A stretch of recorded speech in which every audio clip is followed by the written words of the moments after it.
In a death investigation, it's much more than just simply an autopsy. Agreed? Correct. And in fact, if you pull your file, it usually ends up being a few inches thick, right? We're actually paperless at the medical examiner's office, but if you printed it out, yeah, I guess it would be a few inches thick. Yeah. Well, that's what I did, and that's what it is. I guess I got to get with the times. But ultimately, that file contains your autopsy report, correct? Correct. Death certificate, the paperwork that you fill out for the state of Minnesota? Yes. We don't actually get a copy of the death certificate from the state, but everything we put on the death certificate is in our file. Right. And then you also keep track of conversations that you have with people, right? Generally, yes.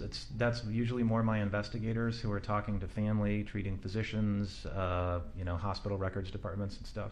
So you keep sort of a log, so to speak, of today investigator so-and-so spoke with X, right?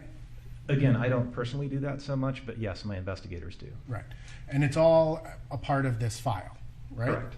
And then in addition, you obtain any known medical records that may factor into your analysis as well, right? Yes.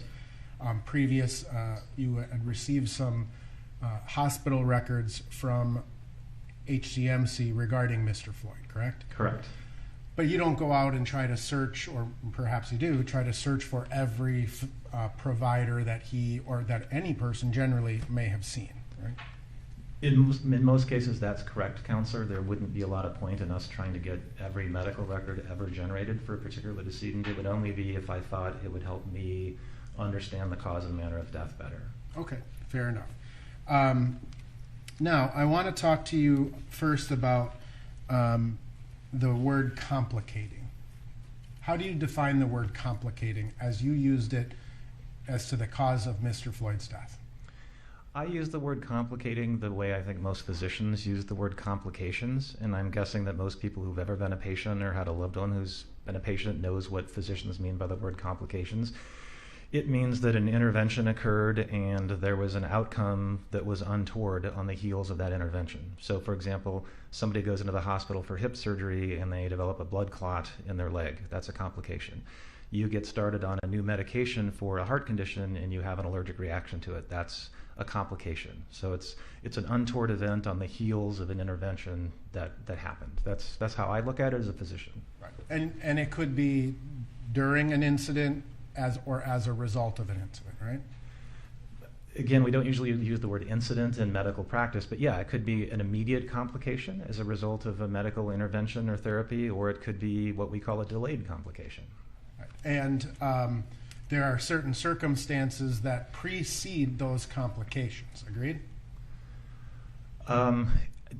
That's a little vague, Counselor. I wonder if you could... Well, I mean, in any death investigation, you're trying to determine the cause and manner of death, right? Correct. And in this particular case, you obviously took into consideration the police restraint, right? Correct. But you also took into consideration the heart disease, correct? Yes. As well as the toxicology results. Agreed? Yes. And you factored those in your cause. There's the cause and manner of death, and then there's the second thing that you left blank, right? And then there's the contributing causes or contributing factors. Yes. The term of art is other significant conditions is what you're getting at, Counselor. Yeah. And that's simply just something you have to do for the CDC, or did you take those into consideration as contributing to Mr. Floyd's cause of death? So when you put those on a death certificate as a physician, what you're saying is, I think these played some role in this death. They had a contributing condition. I'm unaware of how the CDC would mandate what goes on there. Presumably the goal is you put things on there that you believe are relevant. You don't list trivial stuff on there that didn't play a role. And so if something was significant enough, you put it on, but if it's insignificant and didn't contribute, you leave it off. Generally, yes. Okay. And so in your opinion, both the heart disease as well as the history of hypertension and the drugs that were in his system played a role in Mr. Floyd's death? In my opinion, yes. All right. Now, again, in terms of your autopsy report, you don't generally note negative findings, right? If something is normal, you may just say it's normal, but you're not going to take special note to say the heart is completely, perfectly normal. That's a really long question, Counselor, but I think I can give you a reasonable answer to that. For most normal organs, we have a boilerplate description for what that organ is. So if a spleen is normal, I'm going to give a normal description of the spleen with the weight of that spleen. The same for a liver. Depending on the nature of a particular case, there are, I used this term earlier, pertinent negatives, things that you think might be on the body based on the circumstances, so you specifically seek those things out, and if they're not there, you document them because the fact that they're not present really means something. So I don't know if that answered your question. There's some things that are normal, but they're almost always normal, and we go on to the next step of the autopsy. There's some things that, depending on the complexity of the case, the fact that it's not there, you're going to dwell on that, you're going to do a special dissection, you're going to take a picture, whatever you need to do to document that you specifically looked for something and it wasn't there. Okay, and so in that regard, if you note something, whether it's odd or irregular, or it's the negative, right? You take special precaution to note those things in your autopsy. Ideally, yes. You not only do you document that in your narrative report, but you take a picture of things that are there and you document things that aren't there that people might have expected to be there. Okay. And it's interesting to me that you made a conscious decision not to watch any videos before you performed the autopsy, correct? Correct. And that was to prevent bias, you described? In general, yes. I don't want to go into an autopsy with a preconceived notion that I already know what happened, because that might tempt you to skip certain steps or not do certain things that could turn out to be relevant.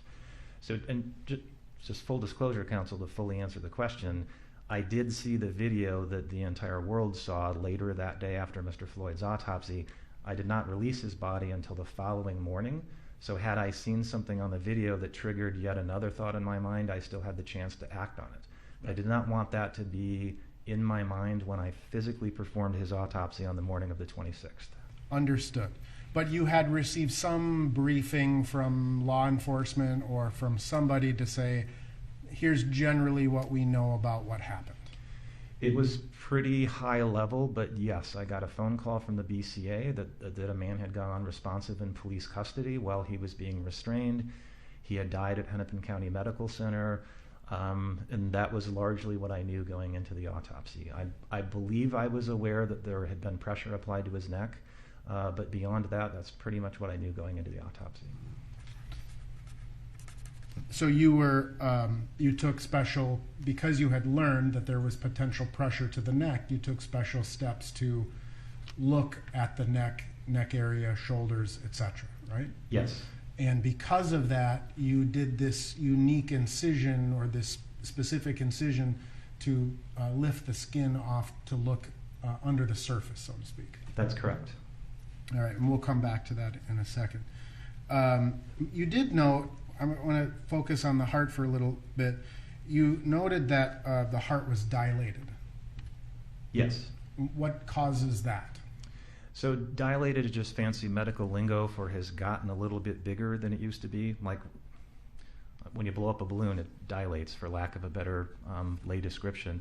Mr. Floyd's heart was, if I can refer to my report, Counselor. Refresh your recollection? It would.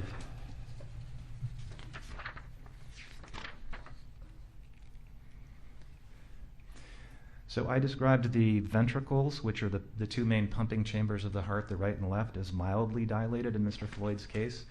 I would interpret that as being part and parcel of his high blood pressure. That's a manifestation of the heart getting bigger and heavier as it works against that continued high blood pressure over a period of time. Okay. You also took note of the size of Mr. Floyd's heart, right?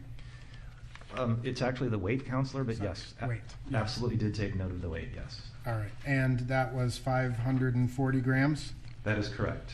And you're familiar with the papers of DeMaio and Molina on the normal heart size?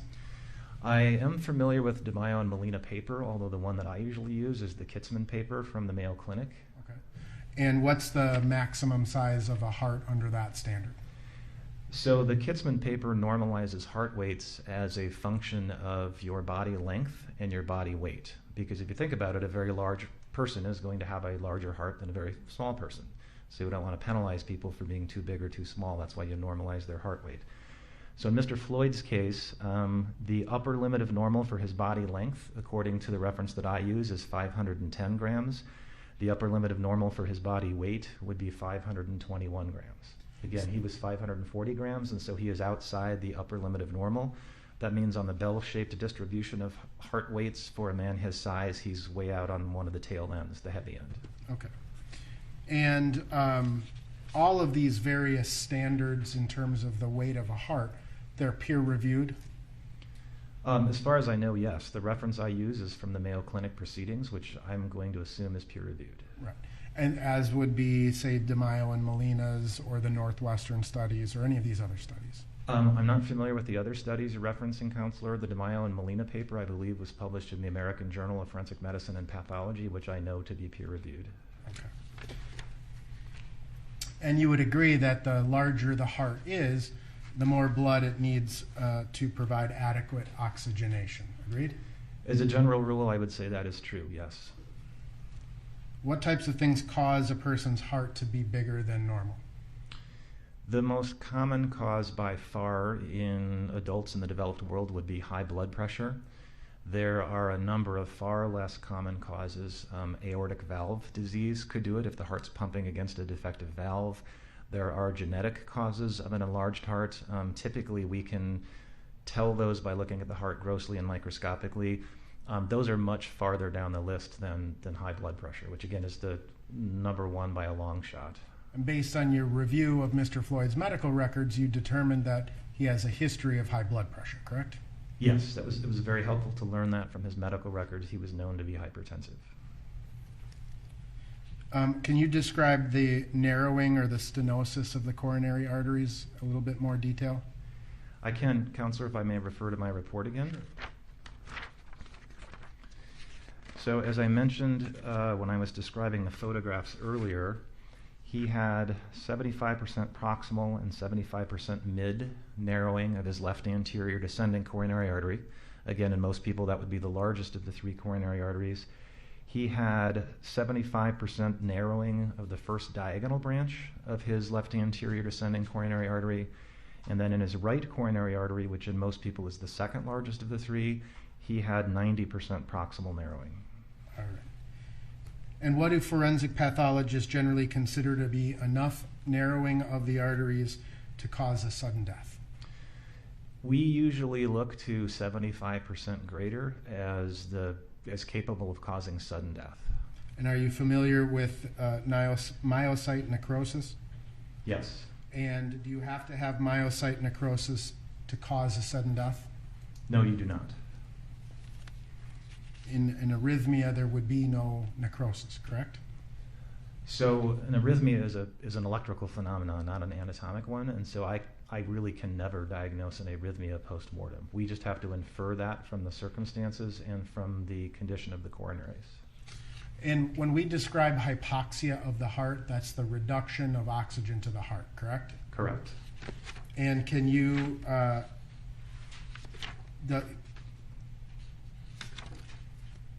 can hypoxia to the heart cause sudden death by other means? Or would it just be the arrhythmia? Well, there's many ways that a lack of oxygen to the heart could cause death. One could be a sudden dysrhythmia, where the person's heart goes from a normal beat to a non-perfusing beat, and the person would literally just collapse right in front of you. Depending on the nature of the coronary artery disease, a person could have a thrombus. They could present to the emergency room with crushing chest pain and sweating and difficulty breathing. That would be a different mechanism of death. So there's different ways the heart manifests that is not getting enough oxygen, but one of them is sudden collapse and death. And sometimes people can survive that for a longer period of time. Survive. The thrombus you described? I mean, like Correct. I mean, I don't know the numbers, but obviously people can and do survive thrombi in their coronary arteries. That's why we have clot-busting drugs and cardiologists on call for emergency rooms for urgent catheterizations and stuff like that. Gotcha. Now, can you generally describe the conduction system of the heart? Only in the broadest terms, because I'm not an expert in the conduction system of the heart. I have other people I rely on for that, but it's basically the electrical system of the heart. There's a part of your heart called the sinoatrial node, and that's like the little watch in your heart that starts every heartbeat. You would be able to see what it's doing on an EKG if you were looking at an electrical tracing in a living person. That's then conducted to another node that's known as the AV node, the atrioventricular node, and then the electrical impulses go out from that to the ventricles that cause them to beat. You can actually see the conduction system under the microscope if you take it out and look for it. And there's, on very rare occasions, we do that. It wouldn't have been necessary in Mr. Floyd's case, but that's basically what the conduction system does. If the conduction system is impaired, what happens? I'd have to defer to a cardiologist on that, because there's so many different ways it can be impaired. Sometimes it's completely benign. Sometimes a person might need a pacemaker or even a defibrillator. It totally depends on the nature of the derangement.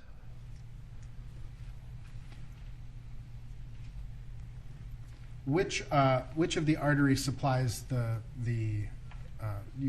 first one, the SA node, the sino? The sinoatrial node? Right. I believe it's a small branch of the right coronary artery in most people. And is that the one that was 90% occluded? Not the branch. I didn't dissect out the branch, but yes, the main right coronary artery was 90% narrowed. You're aware also of the methamphetamine that was found in Mr. Floyd's system? Yes. Does methamphetamine further constrict the vessels and ventricles and arteries? I don't know. I'm not an expert in the specific toxicology of methamphetamine. It is certainly hard on your heart in the sense that it does things like drive up the heart rate and drive up blood pressure. I don't know if it's a vasoconstrictor, but in either way, as a general rule for forensic pathology, methamphetamine is not good for a damaged heart, a heart with coronary artery disease. Does the amount of the level of the toxicological findings affect whether it's good for the heart or bad for the heart? I don't know that there's a scientific answer to that, counselor, because I'm not aware that there's a quote-unquote safe level of methamphetamine. And especially illicit methamphetamine, right? No safe level of the street drug versus the amphetamines that are sometimes prescribed. Yeah, so I'm very unfamiliar with any medical use for methamphetamine in approved circumstances. I'm aware that amphetamine is used in some circumstances. That's definitely not my area of expertise. Again, my high-level overview as a forensic pathologist is, all other things being equal, methamphetamine is not good if you have bad coronary arteries. And exertion also causes the heart to work harder? Correct. And therefore would require more oxygen? Correct. More blood has to pump through to oxygenate the heart and send it to the rest of the body, right? Correct. And so in this particular case, we have Mr. Floyd's heart is at least above average size, right? Correct. He has a heart with narrowed coronary arteries, right? He does. There was evidence of a period of exertion prior to his being deceased? Yes. I mean, we're getting outside the autopsy now, obviously, but it's clear from the videotapes that, yes, there was a period of exertion prior to him becoming unconscious. So in terms of your investigation, you ultimately did watch the videos? Correct. Including the body-worn cameras of the officers? Yes. And were you also provided with other videos in terms of surveillance videos, additional bystander videos, things of that nature? I was. And were you provided with investigative materials that what people said happened, etc.? No, I did not have those. Okay. Have you ever certified a death due to hypertensive cardiomegaly? I don't know how to cardio, M-E-G-A-L-Y. Megaly? So the answer to that, counselor, is yes. The term you're going for is hypertensive cardiomegaly, which is fancy medical lingo for the heart is too big because of high blood pressure. We don't typically use that term. We just use the term hypertensive cardiovascular disease because it's a little more precise. But yes, I have used that or similar terminology.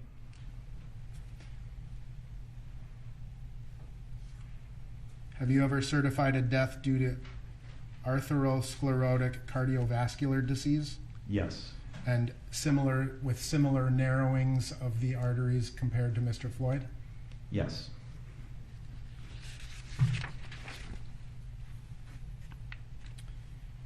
In terms of the injuries to Mr. Floyd, the abrasions and things of that nature, obviously they appeared to be fresher to you. Would you agree with that?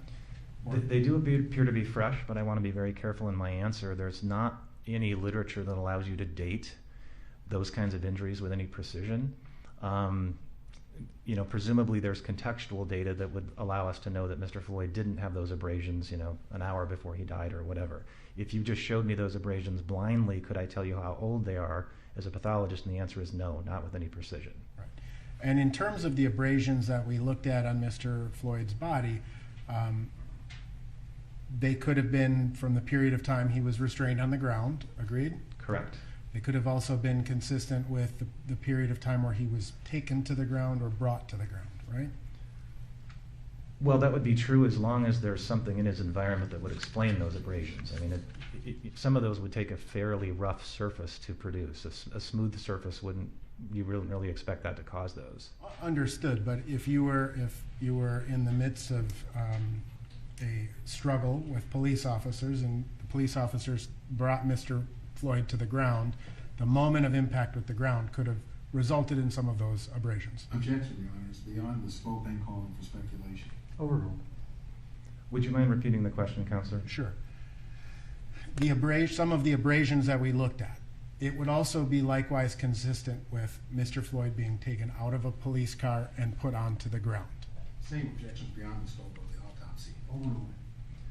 Yes, depending on how he made contact with the ground, if the direction of motion is correct and there's enough abrasive force, yes, that contact could explain those abrasions. Okay.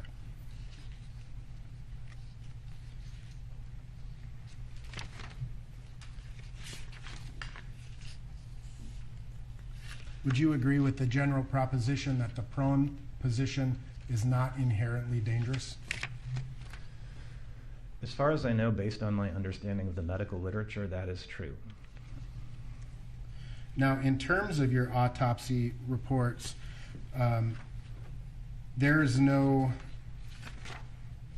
you dissected Mr. Floyd's shoulder and neck area, right? That's correct. And you found no bleeding into the subcutaneous tissues of the neck and back, right? That is correct.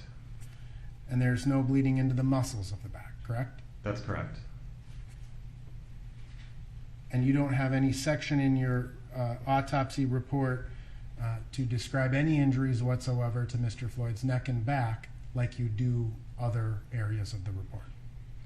That's not true, Counselor. There's a special paragraph that specifically describes me dissecting his back and not finding anything. Okay. And you took pictures of that as well? Correct. And all of those procedures were documented in the normal course of how you, when you conduct an autopsy, right? Yes, all of those things were photographed. And you did that so that other people would have an opportunity to review your work, correct? Correct. And you understand that people have done that, right? Yes. Now, you have, I'm assuming, conducted many autopsies in your career? I have. If you had to venture a guess, how many autopsies have you conducted? I've never kept a spreadsheet, but I would say it's probably in the neighborhood of 2,900 to 3,000. Okay. You've done other autopsies where asphyxiation was the suspected cause of death? Yes, asphyxia is a very common cause of death in my line of work. Right. You see it manifest itself in many ways, right? That's correct. And there are certain things that you look for in the course of your autopsy to determine whether or not this death would be consistent with asphyxiation. Agreed? Yes and no. It depends on the type of asphyxia you're talking about. There are many ways that human beings die of asphyxia. So as pathologists, we want to make sure we know the type of asphyxia that we're talking about, because the signs that you would see are going to vary from one type to another. And including, you look at the brain for signs of lack of oxygen, right? We do, but to be fair, the person has to survive the anoxic brain injury for a considerable period of time before we can see anything. In most of the asphyxias that we investigate, we're not going to see any acute changes in the brain. You look for musculoskeletal changes to the body, right? Again, depending on the nature of the asphyxia, yes. So you may look for, perhaps if the asphyxia was from the front to the back, broken hyoid bones, for example? Correct. We're specifically looking at things like the muscles of the neck, the thyroid cartilage, the hyoid bone, in things like strangulations and hangings where there's pressure on the neck. Okay. And you formed some opinions ultimately about the amount of pressure and whether the pressure was applied to the neck, right? Could you be more specific, Counselor? Well, ultimately you have your, you have described your cause of death, right? Correct. And part of your cause of death includes neck restraint, right? I believe I actually used the term neck compression, but yes, that is on the top line of my cause of death statement. And in the course of your many conversations that you've had with various prosecutors and law enforcement officers, you, after watching the video, you've made some statements about where you thought Mr. Chauvin's knee was placed. Would you agree with that? Yes. And did you feel that Mr. Chauvin's knee was compressing his neck? Yes. Did you describe it as being more on the back or in this lower part, base part of the neck? So in my impression from the video, and I want to be very clear, I have no special expertise in looking at videos. I'm just looking at them as another person trying to figure out what happened. In my opinion, it would appear that Mr. Chauvin's knee was primarily on the back or the side or the area in between on Mr. Floyd's neck. Did you see any evidence that he was occluding the carotid artery? It did not appear to me on the video that his knee would have been able to occlude the carotid artery. Even if it were, normal people have two carotid arteries, and the unoccluded carotid artery would continue to supply blood to the brain.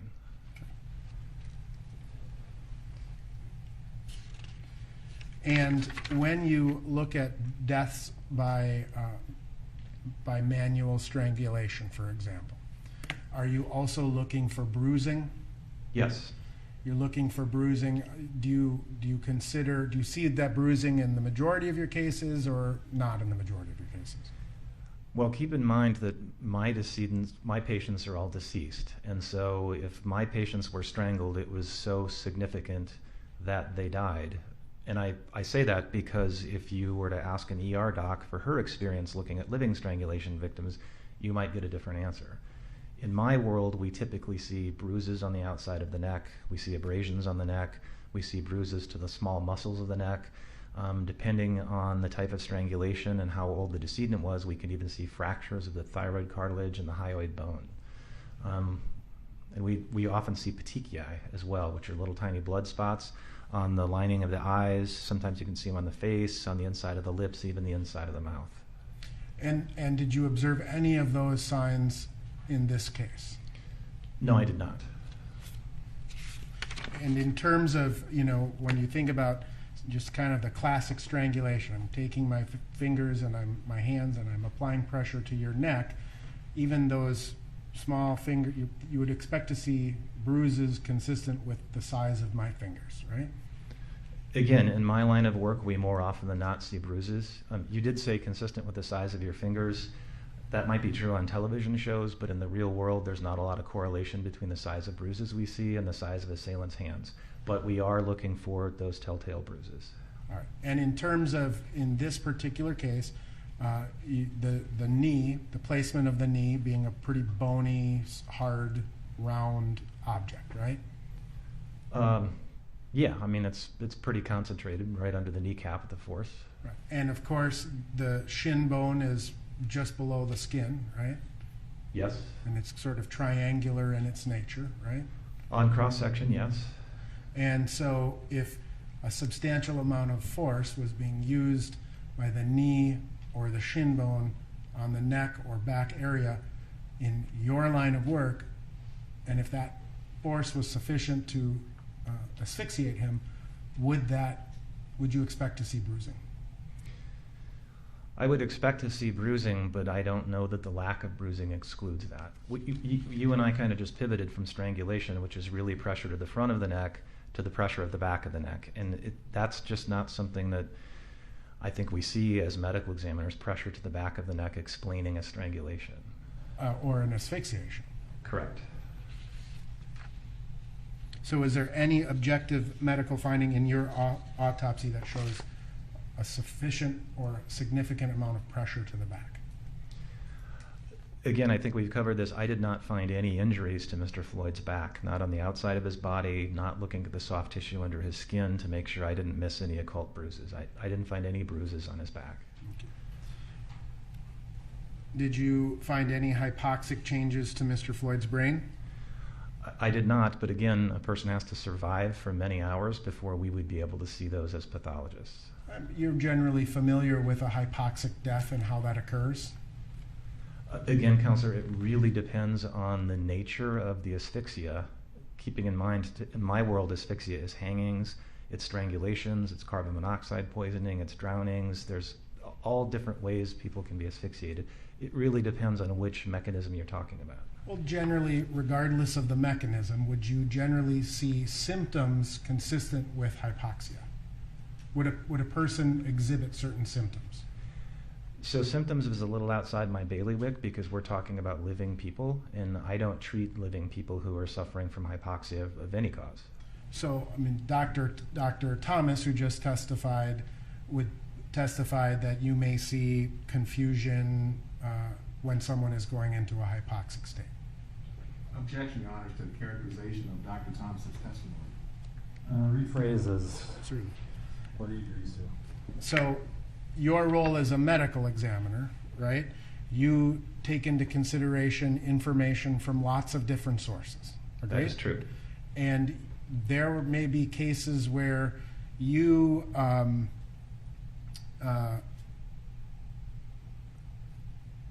just don't know what's going on, right? You can't figure something out. Could you be more specific? Well, you have a decedent in your medical examining table, and there appears to be some sort of tropical disease, right? I'm assuming you're not a tropical disease or an infectious disease expert, right? Certainly not an expert in tropical diseases. We do diagnose a lot of infectious diseases at the MD office. But if there's some sort of infectious or tropical disease, you may go to another person and ask that person, hey, are you familiar with this? Your Honor, object to the question in terms of relevance and beyond the scope. Beyond the scope is overruled. Relevance at this point is sustained. Sure. Do you rely on the expertise of other physicians when you conduct an autopsy? Not always, but I am never above reaching out to clinical colleagues or other pathologists if they have an area of expertise that would help me. And part of your job as a pathologist is to attempt to determine whether there is asphyxia in a particular case, right? Again, it completely depends on the nature of the case, counselor, but if it appears to be an asphyxial death, we're always trying to get at the root of how did this occur? Why did this person asphyxiate? And as a physician, physician and a forensic pathologist, you're familiar with what happens to the human body when someone asphyxiates, right? In general, yes. Again, I don't actually see living people asphyxiate. I don't treat living victims of different types of asphyxia in a clinical setting. But in the context of your research or education, you may go to a conference and they're saying, here's an asphyxia death. Let's talk about it, right? Here's a picture of someone hanging from all the way fully suspended versus someone who is on their knees and suspended forward with a belt or something. Object to the question is vague and relevant, Your Honor. Sustained is relevance. Are you familiar with the symptoms of hypoxia? Again, they would be very general symptoms, and I don't know what the differential diagnosis for those symptoms would be. What would the general symptoms be? Of hypoxia? Right. Probably some form of mental status change in the form of confusion or disorientation. Incoherent speech? Again, the differential diagnosis for something like that is so long. Could asphyxia explain that? Yes, but there are many other things that could as well. When someone is hypoxic, does that cause that person to breathe faster? I honestly don't know. Again, it probably depends on the nature of the asphyxia. I would defer any further questions to a pulmonologist because they're the experts in breathing. Okay.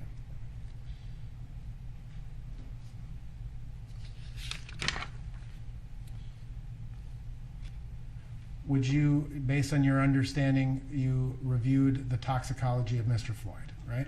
Yes, You would agree that fentanyl is a respiratory depressant, that's my understanding, yes.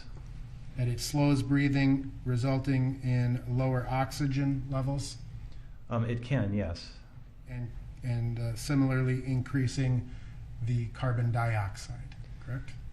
What it would do to carbon dioxide would be outside the scope of my expertise. I would defer that to a pulmonologist or maybe a toxicologist. Methamphetamine is a stimulant, correct? Correct. Meaning, again, it causes the heart to beat faster, Correct. causes the heart to work harder, Yes. causes constriction of the arteries.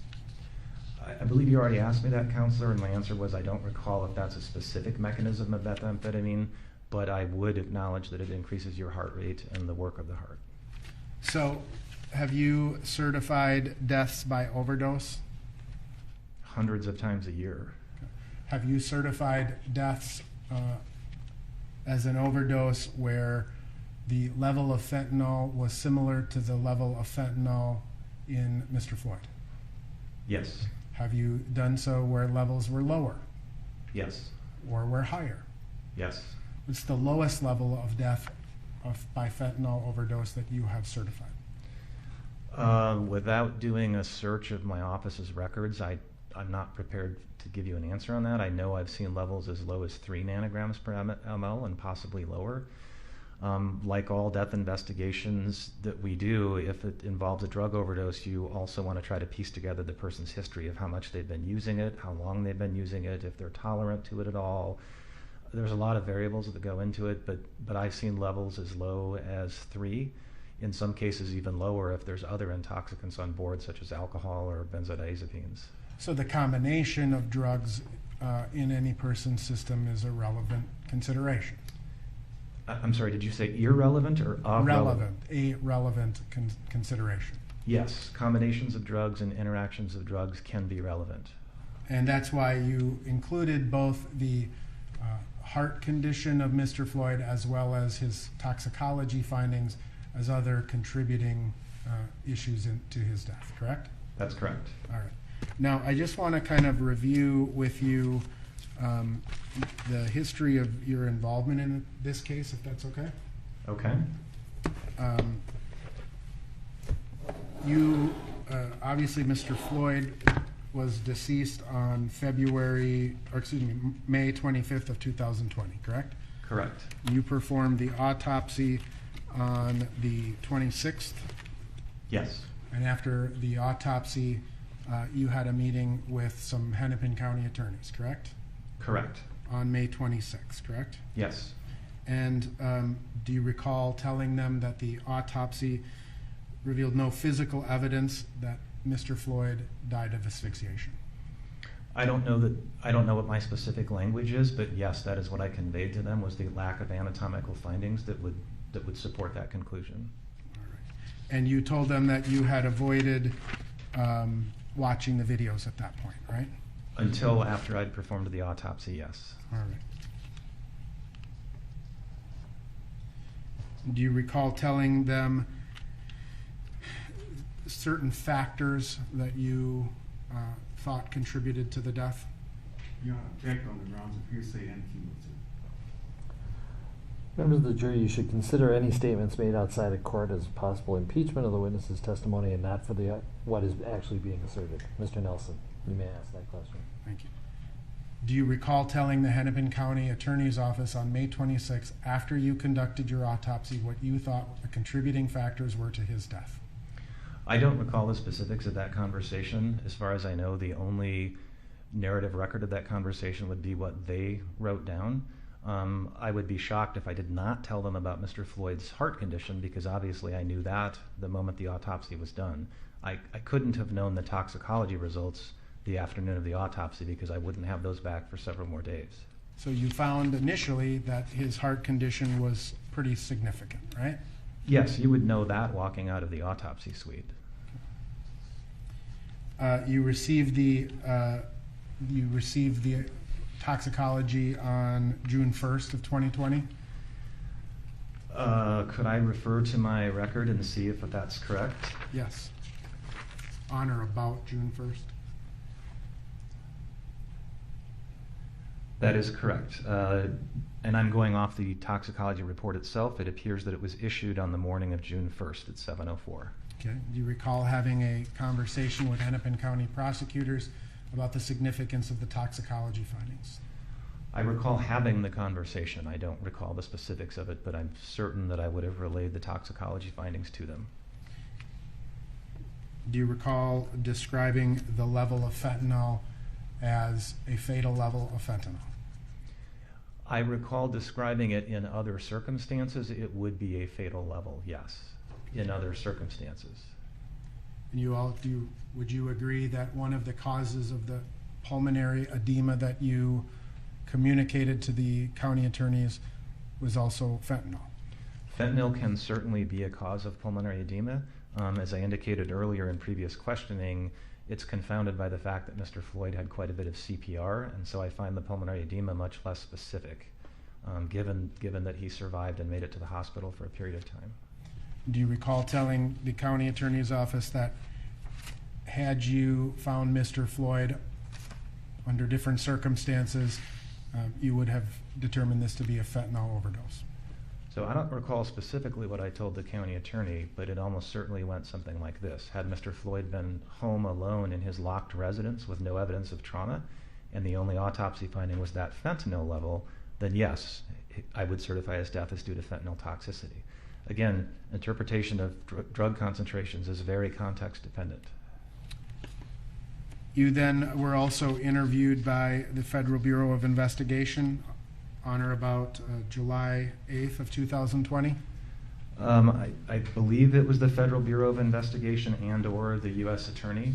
A lot of these took place over video calls, and I wasn't entirely sure who was who at all times, but I believe it was those two groups, yes. And that occurred on July 8th of 2020, correct? To the best of my recollection, yes. Right. Were you asked but-for type questions? I was. And were you able to form an opinion on but-for the involvement of law officers, whether Mr. Floyd would have died under these circumstances? Objection, Your Honor, has been stated. We can stand. Overruled. This is not the legal standard, simply his diagnosis. We can go forward on that basis. So I'll answer the question, Counselor. As I mentioned earlier, there were multiple people on these video calls, and at some point there was more than one person asking questions at a time. I don't normally think of things in the but-for paradigm. Perhaps that's a legal thing, but it's not normally how I think as a forensic pathologist. So what I clarified for the U.S. Attorney and the Federal Bureau of Investigation was my opinion as to what happened to Mr. Floyd, and that is he experienced a cardiopulmonary arrest in the context of law enforcement subdual, restraint, and neck compression. It was the stress of that interaction that tipped him over the edge, given his underlying heart disease and his toxicological status. That was also clarified in a letter from the Hennepin County Attorney to the U.S. Attorney, I want to say within a few days of that meeting, because of the confusion around how that meeting was run and the way those questions were asked. Fair enough. Thank you. Again, the labeling this death as a homicide, that is a medical determination that you made, correct? Correct. It is not the same standard as the legal standard. Agreed? I don't even know what the legal standard is, but they are two different worlds.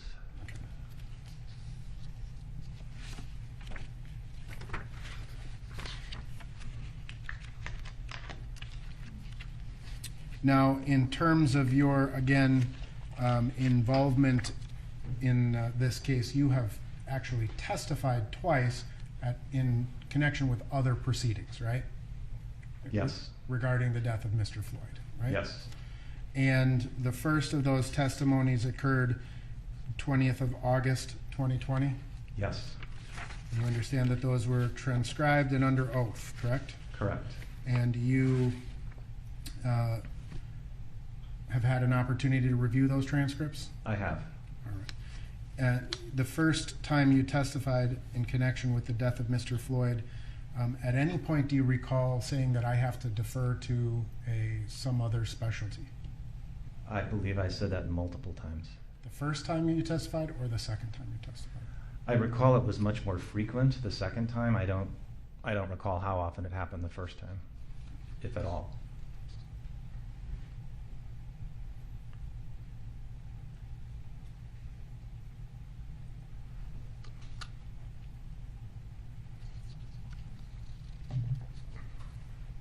In terms of the placement of Mr. Chauvin's knee, would that explain anatomically why Mr. Floyd, would that anatomically cut off Mr. Floyd's airway? In my opinion, it would not.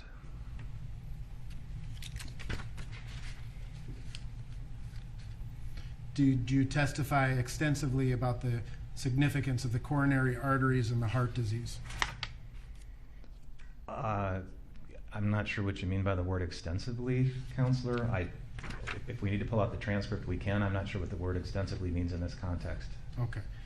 You talked about the issues surrounding Mr. Floyd's death involving his coronary arteries, right? Again, I can't quote you the grand jury transcript, but if you'd like to pull it out, I'd be happy to refresh my memory. Sure. I'm almost certain it had to have come up.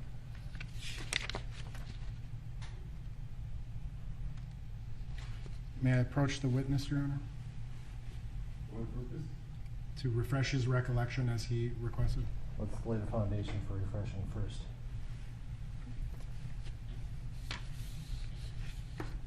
In this proceeding, did you recall testifying about how the coronary arteries work relevant to providing the heart with blood?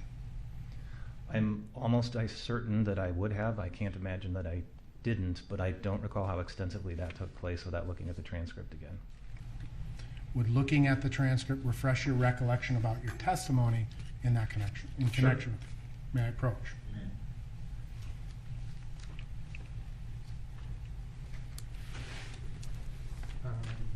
Dates 44314.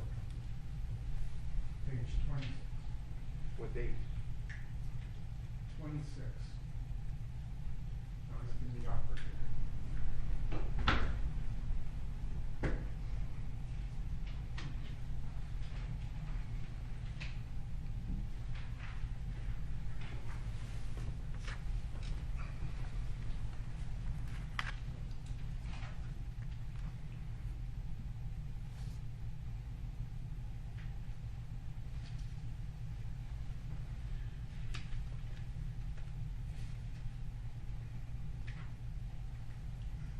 Does that refresh your recollection about your testimony? It does.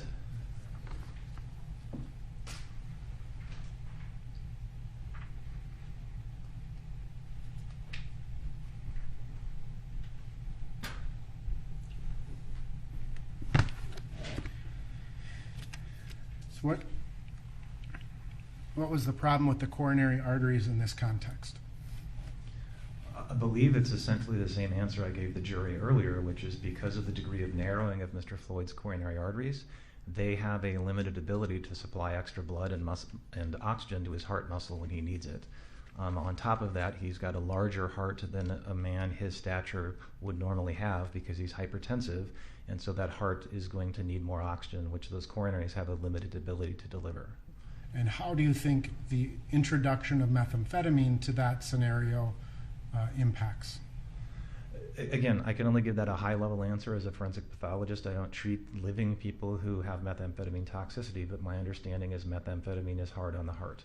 It is going to increase heart rate. It's going to increase the work of the heart because it's a stimulant. And in the circumstances of this particular case, in terms of a person with an enlarged heart, narrowing of the arteries, right? And how does the introduction of methamphetamine affect that? And as I just said, it increases the heart rate, it increases the work of the heart. It's not something that I, as a forensic pathologist, would want to see in the blood of someone that has heart disease.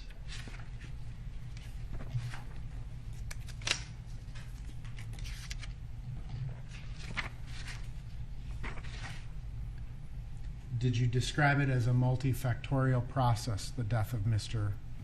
Floyd? That certainly sounds like something I would have said, yes. Okay. And then you testified a second time, correct? To the federal grand jury? Yes. Yes, I did. And that was in February of 2021? Yes. And ultimately, you deferred to experts far more extensively in that second testimony than the first, correct? So the short answer to that is yes. The long answer is I believe I deferred to a pulmonologist repeatedly because there were so many questions about things like gradations of chest wall movement and would this, that, or the other thing impair a person's ability to breathe. And at some point, I clearly said, look, this is outside the scope of my expertise as a forensic pathologist. I think a pulmonologist would be better equipped to answer that question. I'm going to say I said the word pulmonologist at least a half dozen times in that testimony. Do you recall deferring also to emergency medical doctors? Again, it would depend on the context of the question, but I know I did reference emergency medicine doctors because some of the questions were like, when do you think Mr. Floyd really died? How about cardiologists? Yes, if the question was specific to an area that would clearly be a cardiologist's expertise, I'm quite sure I would have referred to them as well. Thank you, Your Honor. I have nothing further. Mr. Blackwell.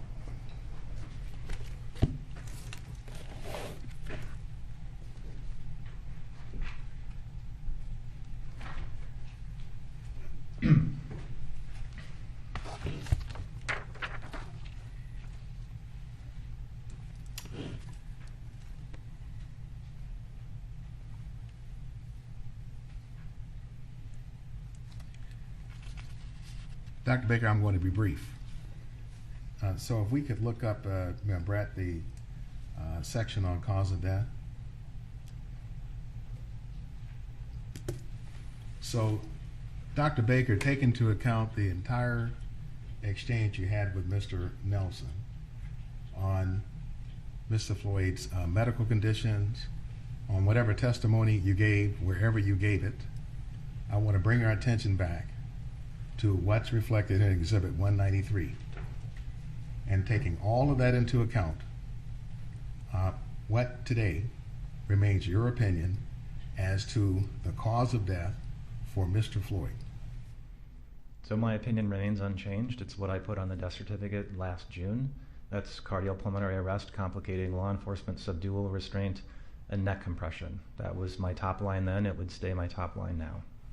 And so if we look at the other contributing conditions, those other contributing conditions are not conditions that you consider direct causes. Is that true? They are not direct causes of Mr. Floyd's death. That's true. They're contributing causes. And in terms of manner of death, you found then, and do you stand by today, that the manner of death for Mr. Floyd was, as you would call it, homicide? Yes, I would still classify it as a homicide today. Thank you, Dr. Baker. No further questions. Anything further? Counsel, sidebar.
Sometimes old-fashioned sign language is best. We're going to take a 15-minute break.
Members of the jury, we have one more witness who's a medical doctor, and by best estimates, we would not be done by 4:30, and all the parties agree that you've had enough.